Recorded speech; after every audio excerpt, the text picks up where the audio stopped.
So we continue with page mysticism and symbolism and marriage, marriage of the soul to God. Symbolism type 2. Spiritual Marriage on page 67. The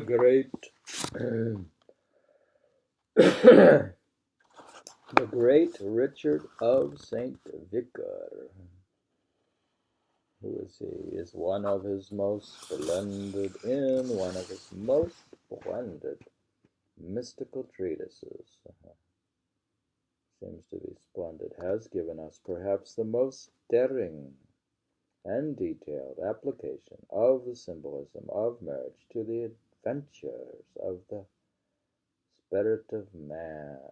He divides the steep stairway of love by which the contemplative ascends to union with the Absolute into 4 stages. Now we're into the second part of the symbolism, and we're looking at the 4 stages. These he calls the betrothal, the marriage, the wedlock, and the fruitfulness of the soul.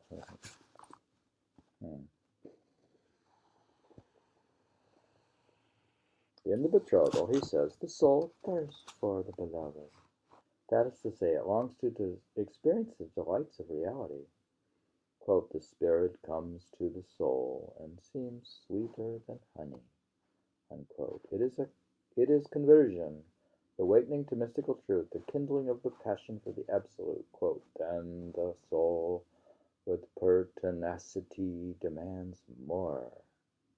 Unquote. And because of her yearning desire, she attains to pure contemplation, and so passes to the second degree of love. In this she is, quote, led in bridle, unquote, by the beloved, ascending, quote, above herself, unquote, in contemplation.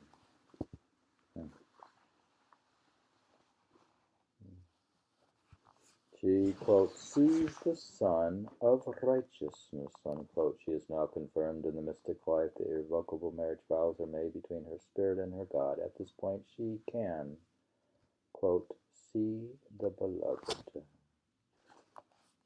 but cannot yet come on into him, says Richard. This says Richard, just Richard of St. Vicar.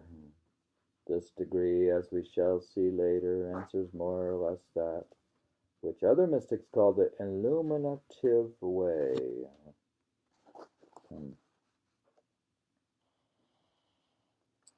But any attempt to press these poetic symbols into a cast iron series and establish exact parallels is foredoomed to failure, and will merely succeed in robbing them of the fragrance and suggestive power. In Richard's, quote, 3rd stage, however, that of union or wedlock, it is clear that the soul enters into the unitive way. She has passed the stages of ecstatic and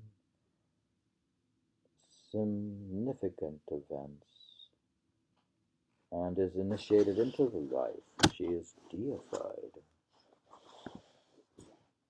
passes utterly into God, and is glorified in Him, is transfigured, he says, by immediate contact with the divine substance into a utterly different quality of being.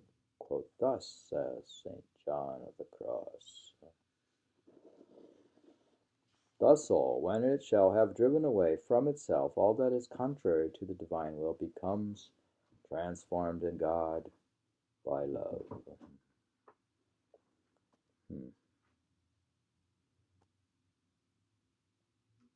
The soul, says Richard again, is utterly concentrated on the one. Says concentrated. She is, quote, caught up in the divine light. The expression of the personal passion, the intimate relation here, rises to its height.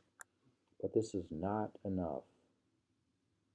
where most mystical diagrams leave off, Richard St. Vickers, quote, steep stairway of love, goes on with the result that this is almost the only symbolic system bequeathed to us by the great contemplatives, in which all the implications contained in the idea of the spiritual marriage have been worked out to their term.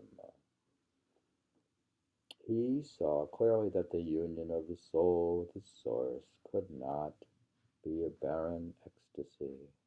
That was to mistake a means to an end, and to frustrate the whole intention of life, which is, on all levels, fruitful and creative.